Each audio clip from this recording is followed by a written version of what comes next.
Aloha, Dr. Heather Tucker here with another episode of Wisdom Wednesdays. Are you someone or know of someone who might be struggling with self-control? Well, stay tuned because in this video, I'm going to be sharing with you 3 secrets on how to be able to increase your self-control. But before we get into it, I'm so excited because this is the last episode of the Fruit of the Spirit series that we've been in recently. In Galatians 5:22-23, it says the fruit of the Spirit is love, joy, peace, patience, kindness, generosity, faithfulness, gentleness, and self-control.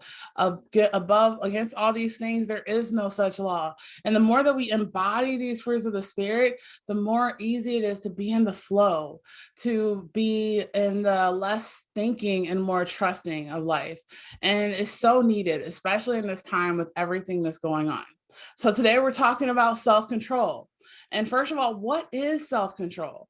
Self-control is our ability to control oneself, in particular, our emotions and our desires, or the expression of them in our behavior, especially in difficult situations. You know, self-control is actually much easier said than done. A lot of times we have a desire to achieve something, to make something happen, and we may fall short of that.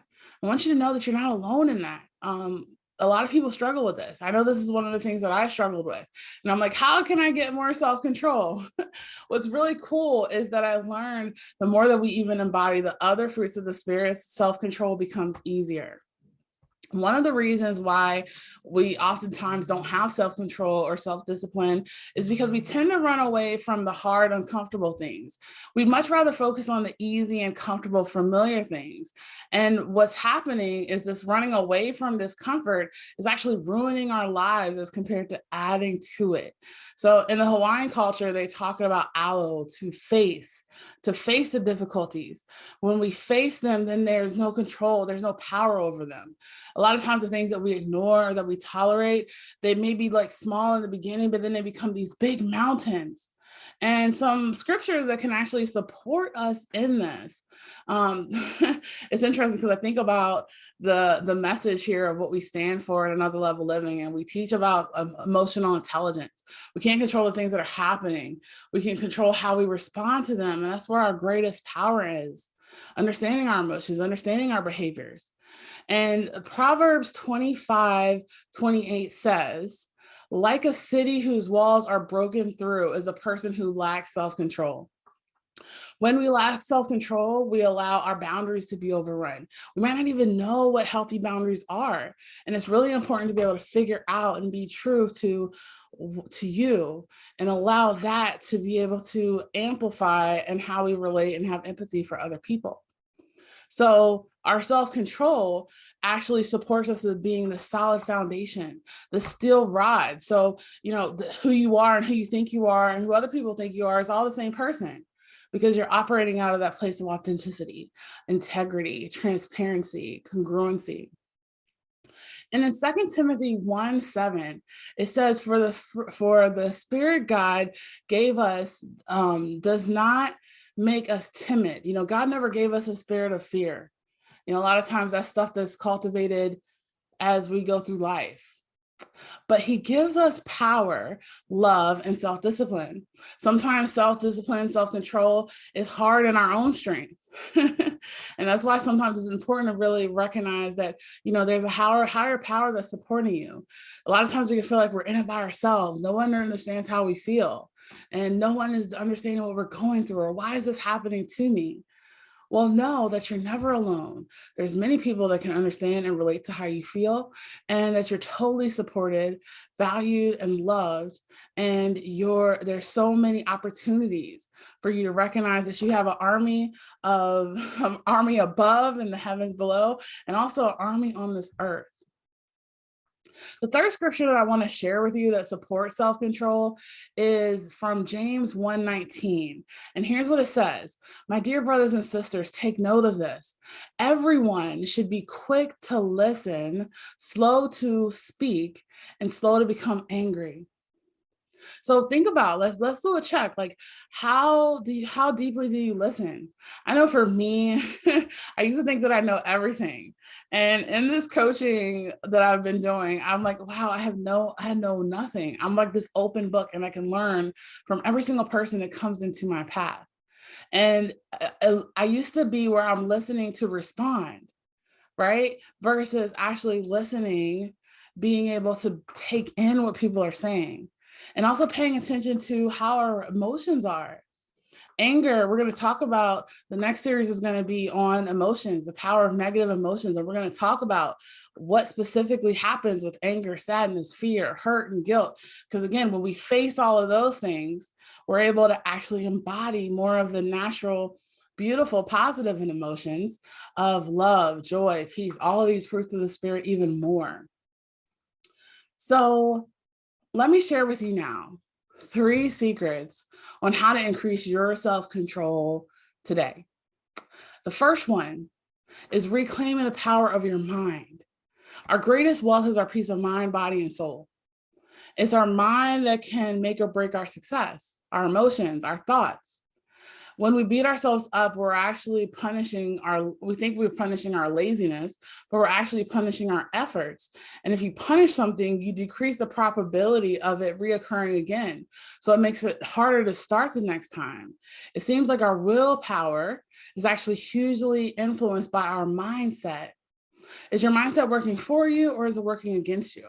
You know, we just finished up the communication mind mastery training. And that's one reason why we teach that here, because it is possible to reclaim the power of our mind, breaking free from limiting beliefs like I'm not good enough, who am I to do this, I don't deserve this, et cetera, to creating more empowering beliefs like, oh my gosh, I got this, I can totally do this, I can totally rock it.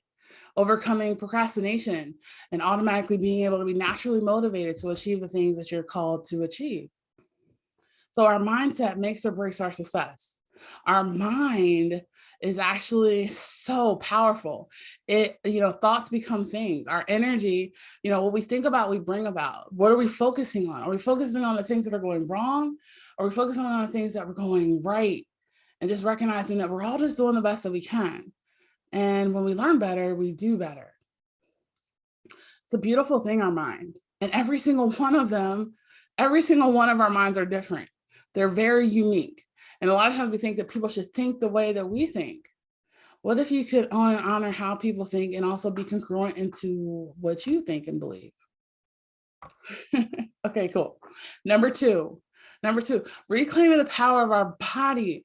Oh my gosh, our body. I remember hating my body so much, and now I love it so much. We can actually fall in love with our bodies again.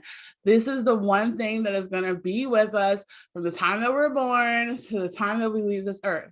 And our body is a house of all of our emotions and our experiences. It can actually become weighed down based on our emotions and our energy. And it requires movement. It requires freedom. It requires expansion. The more that there's that connection, there's a mind, body, spirit connection. And the stronger that connection is, the more natural things flow. And we can operate in the thinking, less thinking and more trusting. And the last one, the third secret, reclaim the power of your heart and soul, your passion, your life purpose. This is so powerful. So it was interesting. I found an awesome quote that was talking about, putting off dealing with your relationships, having difficult conversations, all which lead to all different kinds of difficulties, getting into a funk of distraction, laziness, guilt, depression, loneliness, self-hatred, putting off that writing project or creating your business or working on a dream project. It actually creates more restriction, more frustration, which makes self-control even more difficult. So we talk here about purpose, passion, and prosperity. Are you living your purpose? Are you living your calling? How is your passion? How do you want to be while you're doing it? When you have the purpose and the passion, a lot of times we can lose heart. We can lose focus as we're living our calling. But the secret here is your purpose plus your passion, actually your prosperity becomes a byproduct of that. So it's a natural byproduct. when you're living your calling, when you're walking in your purpose, when you're doing it with full passion and healing the heart. If we don't heal the things that have hurt us, we end up bleeding all over people who might not deserve it. Or we might not get those things that we want to achieve done. And prosperity is something that's available for everyone. It doesn't matter who you are, where you've been, what you've done. You're all called for a purpose. You're all called for to have passion, and we're all called to be able to have that prosperity. That's why we talk about freedom, especially on our episodes. So join us on Fridays for our Freedom Friday show, where we talk about entrepreneurs, how to achieve success in business and life harmony. Because entrepreneurship is freedom. It's possible to create time, money, and emotional freedom by living your calling and being true to what you're called to do in this world. I hope you liked this episode of Wisdom Wednesdays. I'm so happy that you listened in and joined us. Let us know in the chat below what was your biggest takeaway. And also, if you find that you got value out of this, go ahead and share it on your social media as well, because sharing is caring and it can be a blessing to someone else. We look forward to seeing you on our next episodes again for another episode of Wisdom Wednesday next week. Have an awesome, amazing day, and I'll see you soon. Peace.